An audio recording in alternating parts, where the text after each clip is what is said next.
여러분, 살면서 나를 있는 그대로 알아봐주는 사람을 만나본 적 있으신가요? 이 사람이라면 내 진심을 다해도 좋겠다라는 확신이 드는 그런 존재 말입니다.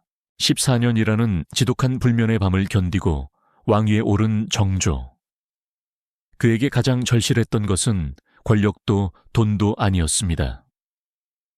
바로 자신과 함께 조선의 지도를 다시 그려나갈 사람이었습니다. 그리고 마침내 조선 역사상 가장 아름답고도 치열했던 두 천재의 만남이 시작됩니다. 반갑습니다. 역사의 숨은 지혜를 찾아드리는 역사의 인물, 여긴입니다. 오늘은 정조대왕이 어떻게 최고의 인재 정약용을 찾아내고 그를 자신의 비밀 병기로 키워냈는지 그 짜릿한 이야기를 들려드리겠습니다. 왕이 된 정조의 앞에는 거대한 벽이 서 있었습니다.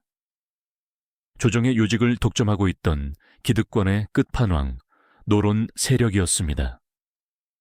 그들은 사사건건 왕의 개혁 안에 아니 두옵니다를 연발하며 장벽이 되었습니다. 정조는 깨달았습니다. 저들의 입을 막으려면 단순한 권위가 아니라 저들이 감히 범접할 수 없는 압도적인 학문의 힘이 필요하다는 사실을 말이죠. 그래서 정조는 전무후무한 제도인 초계문 신제를 실시합니다. 실력 있는 젊은 신하들을 직접 뽑아 왕이 과외 선생님처럼 가르치는 제도였습니다. 정조는 경연 자리에서 신하들의 보고서를 낱낱이 파헤치며 논리적 허점을 잡아냈습니다. 한 번은 공부가 부족한 노론 대신들에게 이렇게 일침을 가했습니다. 그대들은 평소에 책이나 제대로 읽는가? 내가 낸 질문 하나에 대답도 못하면서 어찌 백성을 다스린다 하는가? 임금이 직접 신하들의 성적표를 매기며 길을 죽여놓는 광경. 정조는 학문이라는 무기로 노론의 기득권 장벽에 균열을 내기 시작했습니다. 그러던 1783년 정조의 가슴을 뛰게 한 답안지가 나타납니다.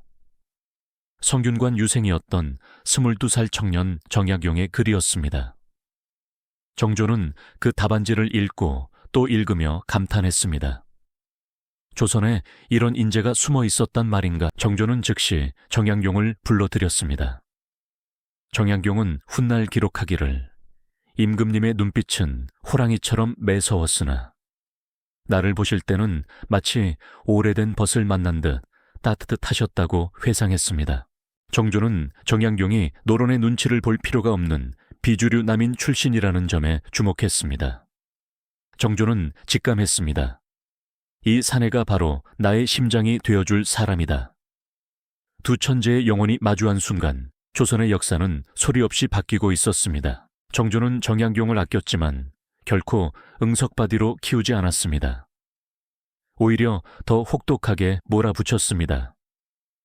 정조는 어느 날 정약용에게 유교 경전 중 가장 난해하다는 중용에 대해 무려 75가지의 질문을 던집니다. 정약용은 밤을 새워 답안을 적어 올렸지만 정조는 냉정했습니다. 부족하다. 다시 써오너라. 정조는 무려 3번이나 답안을 돌려보냈습니다. 정약용은 훗날 손가락이 마비되고 눈앞이 침침해질 정도였다고 고백했습니다. 하지만 정약용이 포기할 때쯤이면 정조는 조용히 귀한 책을 선물하거나 밤늦게 야식을 내려보내며 그의 마음을 다독였습니다. 정조는 사석에서 이렇게 말하곤 했습니다. 약용은 나의 심장과 같다.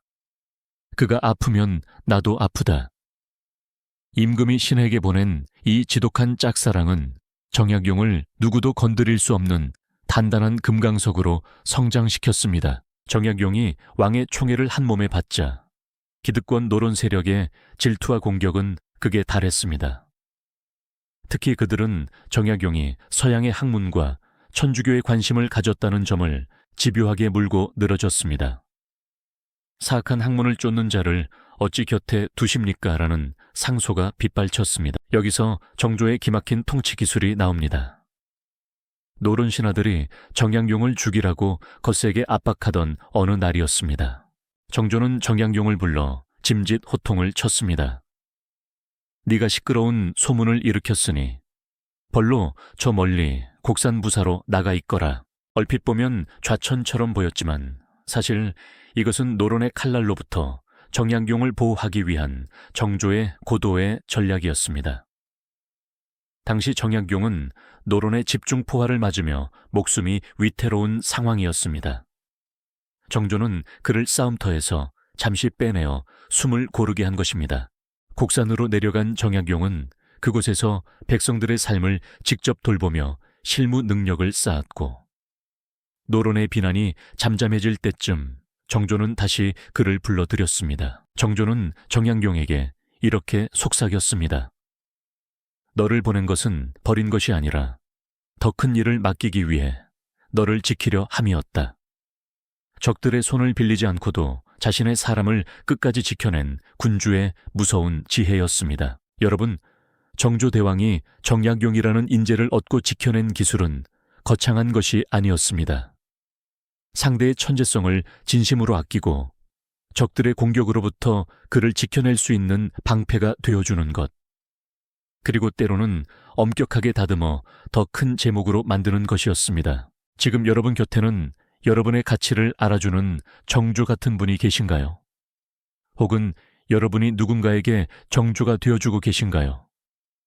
나를 알아주는 단 한 사람만 있어도 사람은 세상을 바꿀 용기를 얻습니다. 이어지는 3부에서는 두 천재가 합작하여 만든 기적, 수원 화성과 정조가 꿈꿨던 새로운 조선의 업적들에 대해 본격적으로 다뤄보겠습니다. 지금까지 역사의 인물, 여긴이었습니다. 구독과 좋아요로 복받아 가시고 오늘도 내 곁의 소중한 인연을 돌아보는 뜻깊은 하루 되시길 바랍니다. 시청해 주셔서 감사합니다.